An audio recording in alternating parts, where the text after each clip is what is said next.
Tudo bem contigo? Tudo certo? Espero que esteja bem. Eu tô bem, graças a Deus. Meus vídeos estão um pouco dia sim, dia não. Eu queria gravar todos os dias, mas aí a gente acaba não conseguindo. Enfim, são só desculpas que a gente não pode dar se a gente tá edificando a obra do Senhor, né? Então a gente precisa ter resiliência, ter força e tá respaldado na palavra que diz que é pra gente levantar aí, edificar e prosperar. Então, cá estou eu de novo. Meu nome é Yuri Goulart, para quem não me conhece. Não sou teólogo, sou um cristão engatinhando na fé e que aparentemente recebeu um chamado para falar de Deus aqui nas redes. E cá estou eu. Então, se você for teólogo, estudioso, possivelmente você deva ser mais que eu, cara, me manda uma mensagem, vamos bater um papo, quero muito aprender, muito. Estou muito disposto a falar sobre isso, a querer debater mais, a querer entender mais, a me aprofundar. Enfim, tá bem? Vamos lá? Cara, li Esdras, eu tô lendo o Velho Testamento, tá? E li Esdras, o que eu posso trazer de Esdras Esdras era um escriba, tem até alguns relatos, alguns estudiosos, algumas linhas que falam que Esdras foi até o que escreveu Crônicas por conta da escrita refinada, e realmente é uma escrita muito refinada, uma escrita um pouco mais formal, uma escrita mais glamurosa, né?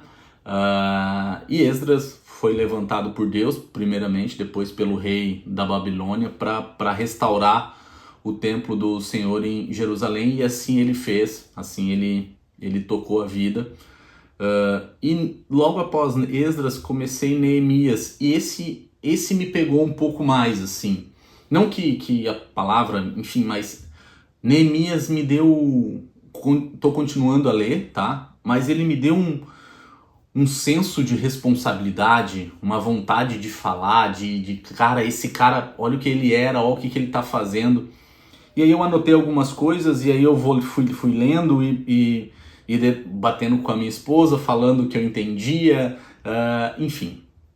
Então, primeiro, quem que era Neemias? Cara, Neemias era o copeiro do rei da Babilônia. Artaxerxes, se eu não me engano, é o nome do rei.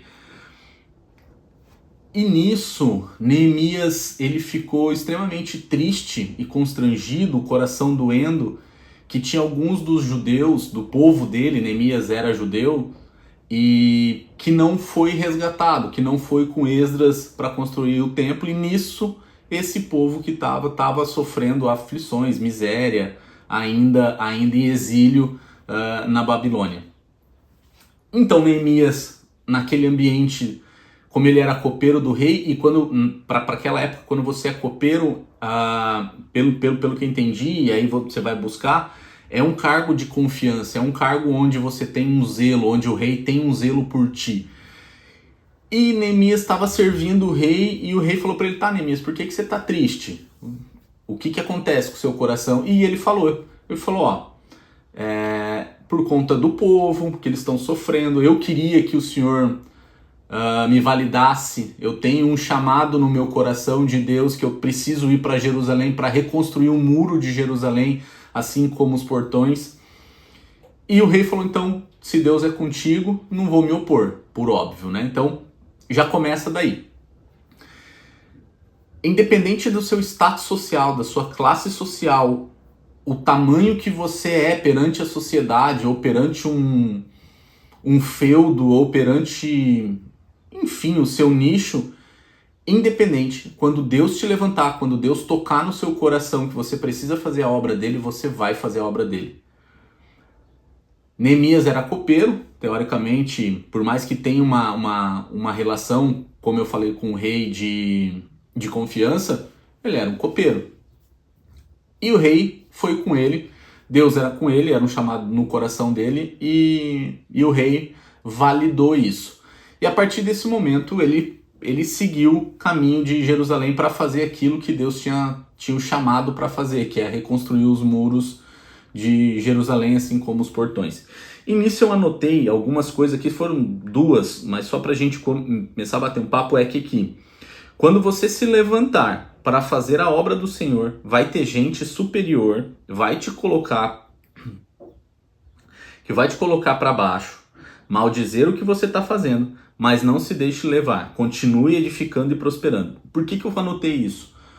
Porque claramente Neemias, ele era um líder nato, ele se tornou um líder nato, porque Deus... Primeiro assim, ó, a gente sempre tem que olhar aqui, é um chamado de Deus, então Deus vai te preparar, tá? Então Neemias se tornou um líder nato, porém, como ele era um copeiro, ele era de uma classe mais baixa, e lá em Samaria, lá em Jerusalém, já existia governadores, pessoal mais alto que ele, vamos pensar assim, começou a maldizer aquilo que ele estava fazendo. Começou a colocar empecilho, começou a falar para Neemias que ele não era capaz, que ele não ia conseguir fazer. E Neemias foi fazendo de tanta maneira, que além dos caras, além de só dizer que ele não iria fazer, que ele não seria capaz, eles começaram a conspirar contra. Ou seja, armando guerra, armando armadilha, para que Neemias não fizesse a obra, a reconstrução do muro. Ou seja, Deus vai te levantar, vai ter gente que vai te colocar para baixo, vai ter gente que vai mal dizer o que você está fazendo, vai ter gente superior a ti que vai te dizer, mano, você não sabe fazer, você não consegue fazer, isso é impossível para você. Mas se você tem a palavra de Deus contigo, se você tem Deus chamando no seu coração, vai, edifica e prospera. Tão simples quanto isso. Vai ter empecilhos na sua vida? Óbvio que vai. Vai ter dificuldades? Óbvio que vai. Mas se é o chamado do seu coração, vai, edifica e prospera. Assim como fez Neemias. Saiu da Babilônia, foi para Jerusalém. Ainda estou terminando a leitura, mas o desenrolar do que eu pesquisei antes, mas o desenrolar é exatamente isso. Ele vai ter guerra, ele vai ter armadilha, ele vai ter confronto, ele vai ter inúmeras situações que poderiam chegar para ele chegar e falar, cara, realmente eu não posso fazer isso, é muito aquém do que eu imaginei. E não, Deus é com ele. Edifica e prospera. Fechou? Cara, isso aqui é legal. Se a gente for olhar aqui, você pode notar, quanto maior for a obra do Senhor, maior serão os ataques. Quanto maior você tiver tendo, quanto mais relevância você tiver tendo no seu ambiente, quanto maior for o seu crescimento pessoal, espiritual, profissional, maior vai ser os seus ataques. Isso é bíblico, isso não é somente o mundo dizendo, isso é bíblico. Porém, você tem que estar, de novo, firmado na rocha, firmado em Deus, firmado na sua promessa, que é a obra do Senhor. É interessante, né? É muito massa. E aí eu anotei mais duas, tá? Lembre que a obra que você está edificando é uma obra para que lembre do Senhor e que você não temas, porque Deus é contigo e você tem sempre que lembrar que além de Deus, essa obra é para sua família, para sua geração, para sua casa. Eu estou fazendo a obra do Senhor. O meu papel aqui hoje é levar a palavra do Senhor para frente. Como eu disse nos outros vídeos, eu continuo dizendo, aparentemente eu recebi um chamado para falar disso. Por que aparentemente? Porque eu sou um cristão engatinhando na fé. Eu tenho as minhas dificuldades de interpretações, eu tenho as minhas dificuldades de entendimento da palavra.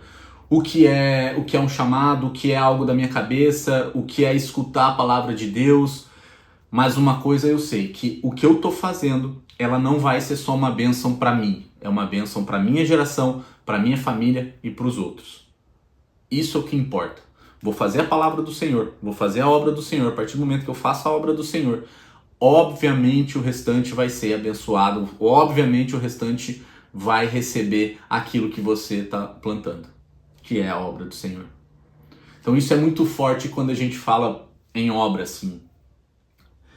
Porque seria muito mais glorioso eu chegar aqui e falar, nossa, eu estou fazendo isso porque é a obra que para mim é muito... Não.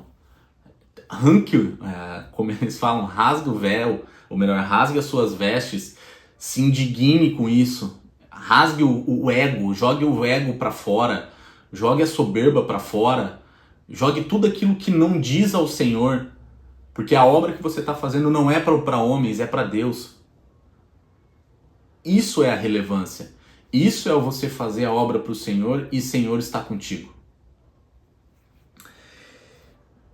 Então, até aqui, onde eu li os próximos vídeos, eu vou falar um pouco mais de Neemias para eu ver o desenrolar disso e eu vou trazendo aqui para você. Mas eu sempre leio o Velho Testamento, leio um pouco do Novo Testamento de novo, porque quanto mais você lê os livros, quanto mais você lê a Bíblia, você pode ler um versículo hoje e ler o mesmo versículo amanhã.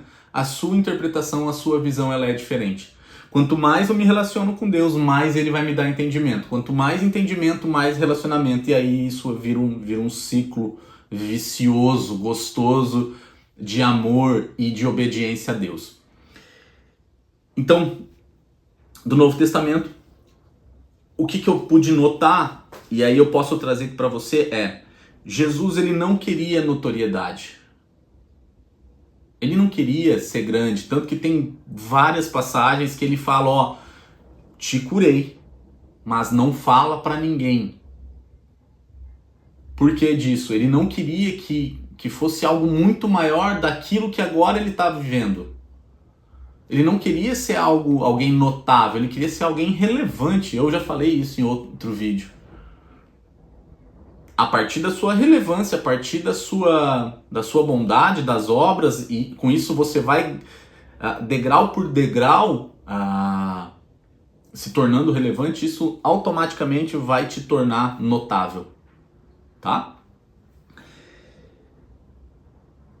E por que disso? Porque ele queria não ser grande, ele quer cumprir o propósito é ótimo, né? O propósito dele, que foi vir ao mundo e nos salvar. Então, só para finalizar, entenda que nós temos compromissos com Deus. O livre-arbítrio de você escolher, ele é poderoso e ele é perigoso ao mesmo tempo. Acho que esse foi um dos dons mais tênues assim, que Deus pôde nos dar. Porque eu tenho o livre-arbítrio de viver a minha vida mundana e vou viver a minha vida e tá tudo bem. E isso é perigoso porque são decisões que eu tomo, são ações que eu vou ter e são consequências. E é muito poderoso se a gente for seguir a palavra do Senhor. Então, faça a palavra do Senhor, edifique a obra do Senhor. Mas não queira ser grande sem ser na hora certa de que Deus vai te levantar para ser grande. Deus te levantou para edificar a obra dele, não para ser grande. A grandeza vem com a relevância. Fechou? Bem, é isso. Você já sabe o que tem que fazer. Curta, compartilha, esse blá blá blá todo. E de novo, cara, vamos bater um papo. O meu Instagram é Yuri Goulart. Me manda uma mensagem lá. Cara, eu quero muito aprender mais. Eu quero muito entrar numa roda onde a gente tem uma discussão amigável e limpa sobre o evangelho, sobre o cristianismo, sobre como Jesus vem nos moldando e vem nos moldando a respeito da nossa vida. E se conselho fosse bom, mas eu vou dar, cara, aceita Cristo. Aceita. Se você ainda não aceitou a Cristo, então eu peço, olha, encarecidamente que você aceite a Cristo como o seu Salvador, e você pode falar isso em voz alta, que está falando isso na Bíblia. Aquele que confessar o meu nome, esse será salvo. Então, confesse a Cristo como seu único Salvador, que Ele morreu e ressuscitou naquela cruz por nós, para salvar os nossos pecados, para restabelecer o laço que a gente tinha divino, e você vai ver que a sua vida vai mudar bastante. vai mudar bastante. Fechou? Tamo junto e até a próxima. Valeu!